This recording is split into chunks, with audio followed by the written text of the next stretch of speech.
She knocked at 2:47 in the morning, and I know the exact time because I'd been staring at the ceiling for the past hour, watching the red glow of my clock like it owed me something.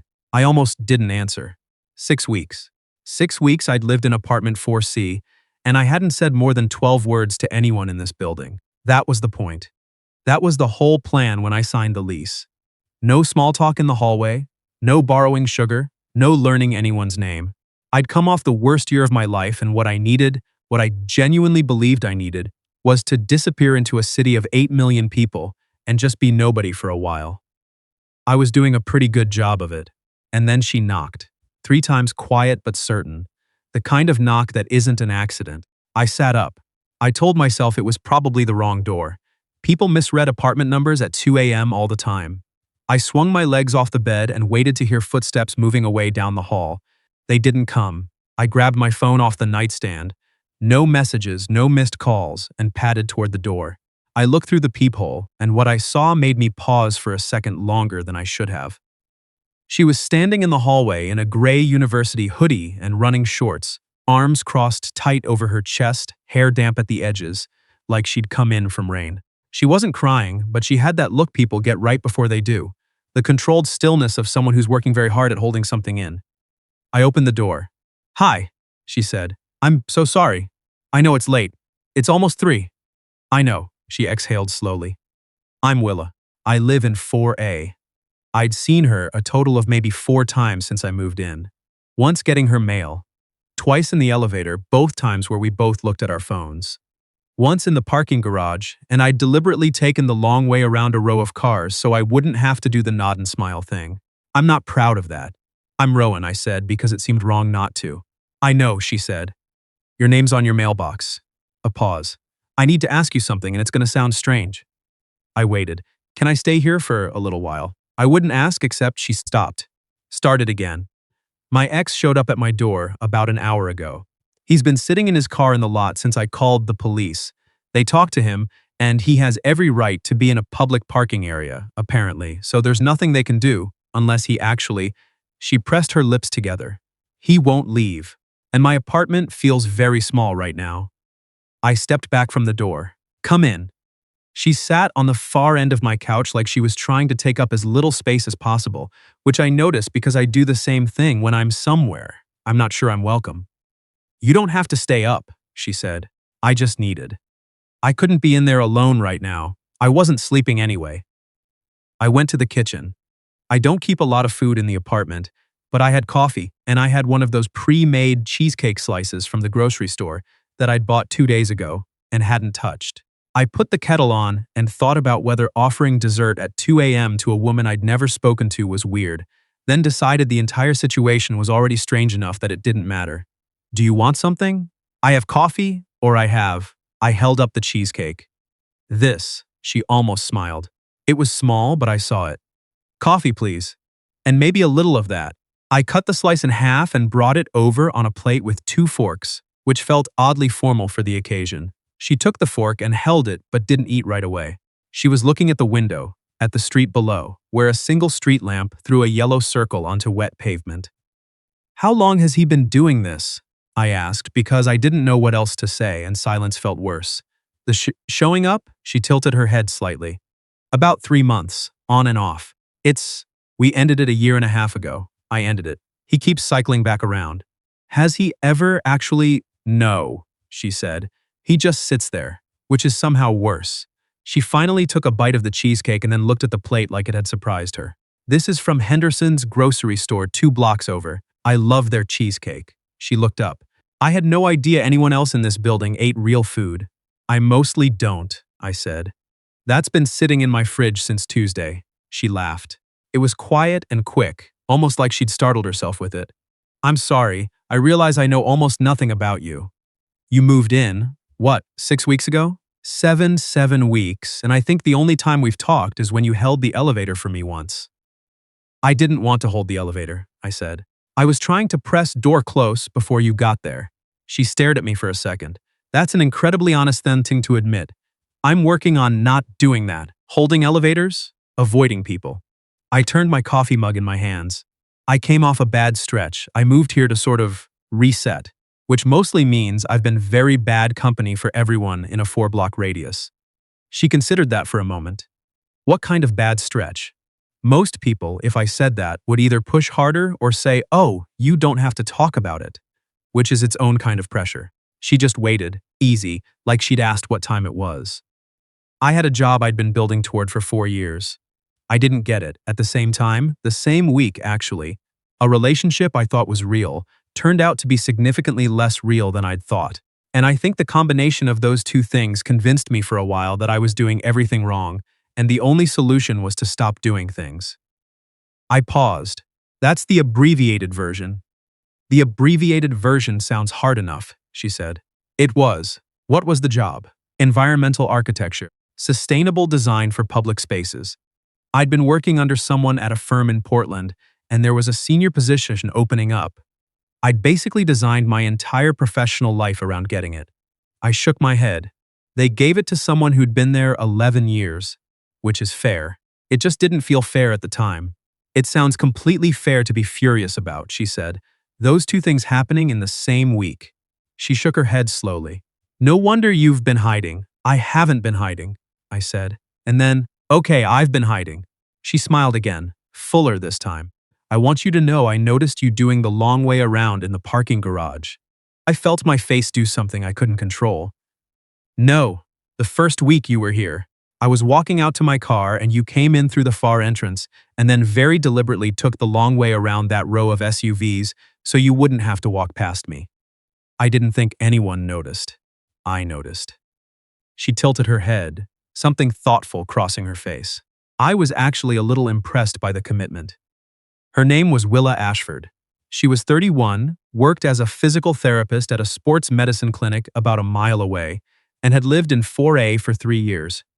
She'd grown up in Asheville, North Carolina, come up to the city for grad school, and stayed. She had a younger sister in Charlotte she talked to every Sunday, a small collection of houseplants that she admitted were barely alive, and a specific disdain for people who stood on the left side of escalators.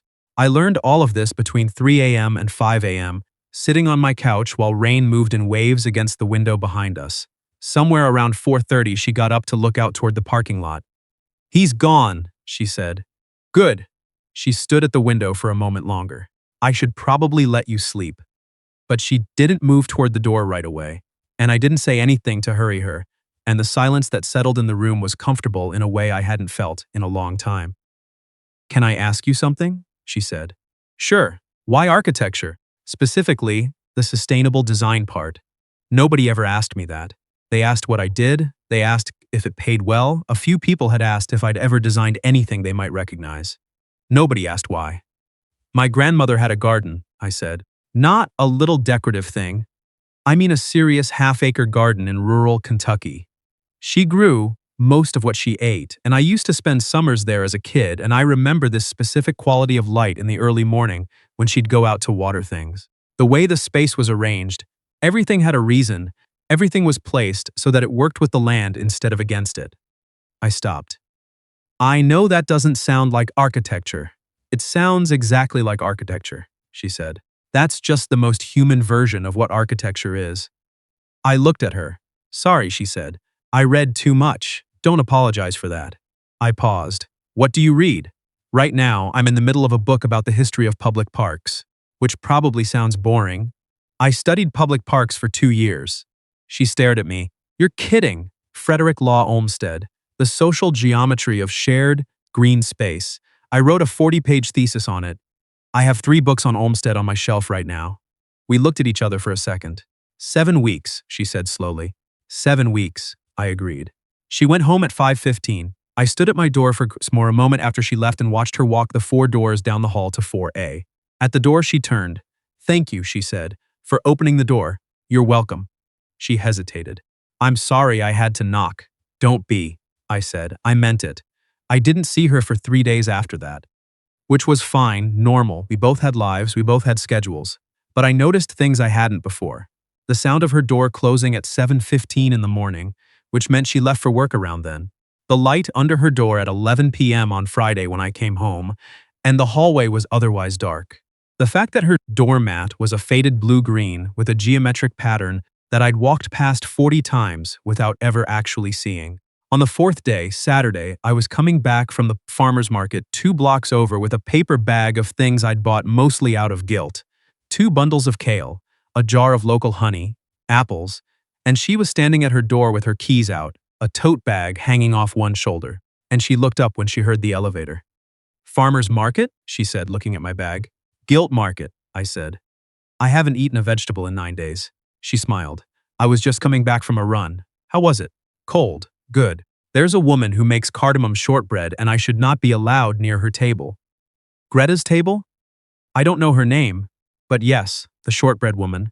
"I go every Saturday," she said. "I can't believe we've never." She stopped and then laughed quietly. "I mean, we have never crossed paths anywhere because you were systematically avoiding paths." "Reformed," I said. "Are you?"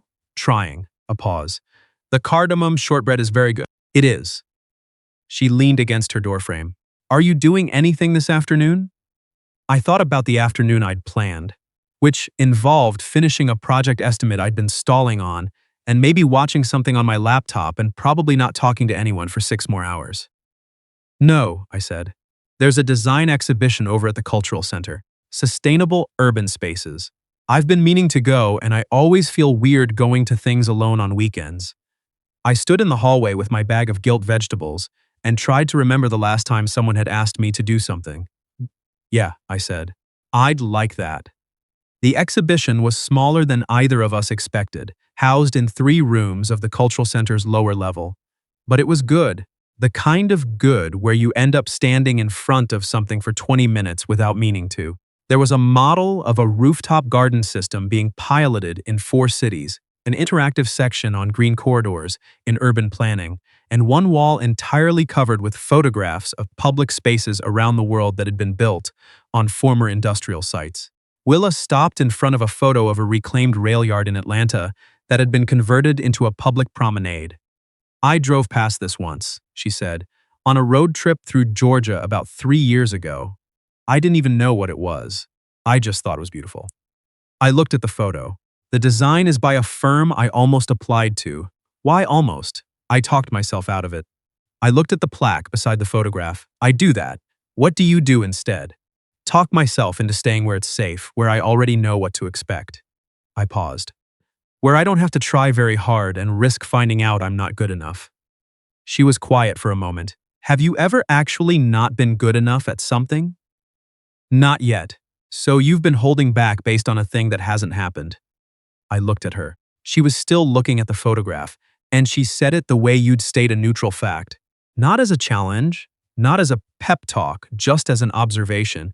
And somehow that made it land harder than anything else anyone had ever said to me on the subject. "I'm going to need a minute to be annoyed about that," I said. She turned. "Take your time." We walked through the rest of the exhibition and then out to a coffee shop around the corner because it had gotten colder, and neither of us wanted to go back yet. We talked for 2 hours over dark roast and the remains of a shared almond croissant, and I told her about the Portland job and what it had felt like to fly back the same day I found out. Sitting in the middle seat between 2 strangers on a plane I'd gotten on with the absolute certainty my life was about to change direction. "It did change direction," she said. "Just not the one you expected. I ended up here." "You ended up here," she agreed. I looked at her across the small table. "Is that a good thing?" She picked up her coffee cup and looked at it for a moment. "Ask me in a few months." The thing about Willa was that she was direct without being hard. She said what she meant, but she wasn't careless about it. She was the kind of person who listened to the whole sentence before forming a response. I know that sounds like a low bar, but find me 5 people in your life who actually do that, and I'll wait. Over the next 3 weeks, we fell into a loose, unplanned pattern. Saturday mornings at the farmer's market, the occasional Tuesday where we'd both ended up cooking at overlapping times, and one of us would knock with an offer to share. One Friday night where she came over because she'd had a terrible day with a patient who was refusing to do the work of recovery, and I made pasta and we watched 3 episodes of a nature documentary about rivers, which was her choice and which I found unexpectedly calming. I didn't let myself read too much into it, or I tried not to. The fact that I'd started timing my morning routine to the sound of her door, leaving 5 minutes after her so I might catch the elevator. That was information I kept in a separate room of my head and tried not to visit too often. I did visit it, though. The third Saturday of November, I was at her apartment for the first time. She'd made chili, which she said was the only thing she was genuinely good at cooking, and I believed her after the first bowl. She had the Olmsted books on her shelf exactly where she'd said they were, and she had a fiddle leaf fig in the corner that was, as promised, on its last legs but not yet dead. You can save it, I said, examining the leaves. You can't just say that. It's cruel to give me hope. I'm serious. It needs more indirect light, and you're probably overwatering. Move it about 3 feet to the left, water it once a week, and leave it alone. She looked at the plant with the particular expression of someone recalculating whether to invest further in something that's already caused them trouble. Once a week? Once a week. And it'll be okay? No guarantees, I said. But it's got a shot. She looked at me then in a way she sometimes did, like she was seeing something adjacent to what I was saying. Okay, she said. I'll try. The X showed up again the second week of December. I know because I heard it. Not the knock, but the voices. My apartment shared a wall with the building hallway near her door, and what I heard was a man's voice, low and controlled, which is sometimes more concerning than loud. I heard her say something I couldn't make out. Then a pause. Then his voice again. I put down the mug I was holding and stood in my kitchen for 3 seconds deciding something. I went to the door. He was maybe 35, good-looking in an assembled way, wearing a jacket that cost more than my rent, and he was standing in the doorway of 4A with one hand braced against the doorframe in a posture that was technically casual, but wasn't. Everything okay? I said. They both looked at me. Willa's expression shifted, not quite relief, but something close to it. The man straightened and pulled his hand off the doorframe. It's fine, he said in the tone people use when they want you to know they're choosing to be gracious. I didn't ask you, I said. A short silence. Willa said, Rowan, is everything okay? I said again, looking at her. Yes, she said, and then quieter. Thank you. The man, she'd told me his name once, Dean something, I'd already half let it go, looked at me for a moment with an expression that was trying to be cold and not quite getting there. Then he looked back at her. I'll call you, he said. Don't, she said. He walked toward the elevator. We both watched him go. When the elevator doors closed, Willa let out a long breath and leaned her shoulder against the doorframe. You didn't have to do that, she said. I know. He wasn't going to do anything. I know that too. She looked at me for a moment. You just wanted to do something. Yeah, I said. I did. She smiled, small and real. Thank you. Don't thank me. I'm going to thank you. Okay. We stood there for a second in the hallway. The building was quiet around us. Do you want to come in? She said. I made soup. I know it's 9 o'clock. I like soup at 9 o'clock. I know you do, she said, and held the door open. It was soup, and then sitting on her couch, and then 2 hours that I couldn't have told you afterward what we talked about, only that it was the kind of conversation that builds without either person noticing, the kind where you stop keeping track of time because you're not waiting for it to be over. At some point, it was past midnight, and we'd both gotten quiet. Not the awkward kind, the other kind, and she was sitting at the other end of the couch with her feet tucked under her, looking at the fiddle leaf fig in the corner. It looks better, I said. It does, she said. You were right about the watering. I usually am about plants. Are you usually right about other things too? I thought about that seriously. No, mostly just plants. She laughed quietly. And then she said, without looking at me, Can I ask you something? And you can just tell me if I've read this wrong. My chest did something I pretended to ignore. You can ask? Did you have any idea? She said carefully, that I requested apartment 4C be listed as available? I stared at her. What? She looked at me now. I know the building manager. She's a patient of mine. Knee replacement. Did great. We talk sometimes. And she mentioned the place next door was going to come open in September because the guy in 4C was moving out. She paused. And I may have told her if she had any nice-seeming single guys on the application list, I wouldn't mind knowing. The words were catching up to me, and she called you. She sent me your application. Just name and occupation. I know that's probably a HIPAA-adjacent gray area for building management. A small smile. She thought you seemed like a nice fit for the building. And you, I stopped. You let me spend 7 weeks avoiding you. You needed to. she said simply. I could see that from the first week. You weren't ready. You were very clearly in the middle of something, and I was not going to be the person who pushed you out of that before you were done with it. I looked at her. The elevator. You were absolutely trying to close the door before I got there. I was. And I let you. She tilted her head slightly. I figured when you were ready, you'd open a door yourself. She paused. Or I'd have to knock at 3 a.m., which also worked. I didn't say anything for a moment.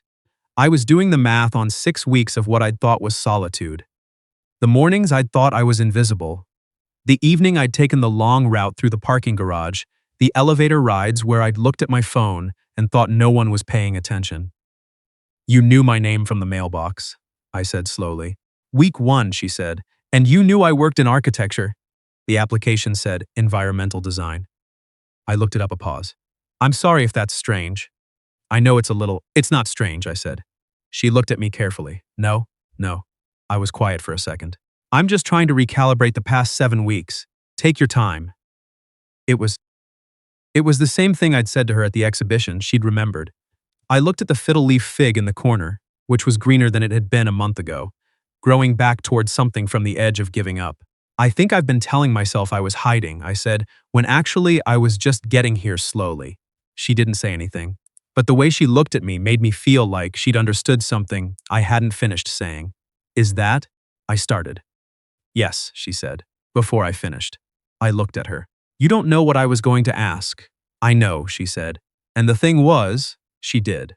I could tell from the way she said it, the ease of it, the absence of performance. She'd been paying attention for 7 weeks to a man who'd been trying very hard not to be seen, and she'd seen him anyway. I kept choosing you, I said. Every time I took the long way around, I was thinking about you. She looked at me quietly. I know that too. I moved to the middle of the couch. She didn't move away. I've been doing everything wrong, I said, for a really long time. No, she said. You've been doing it slowly. That's different. Outside, the city was quiet under a first layer of December cold. The fiddle leaf fig stood in the corner, mostly alive, growing back from the edge. And I sat in apartment 4A with the woman who had knocked on my door at 2:47 in the morning, not because she had no one else to ask, but because she had, apparently, been waiting for me to be someone she could ask, and she'd had the patience to wait until I was. That's the part I keep coming back to. Not the knock at the door, not the 4 a.m. conversation, or the exhibition, or the soup at 9 o'clock. Just the patience, the fact that someone looked at a man who was trying his hardest to be invisible and decided quietly, without pressure, to leave the light on.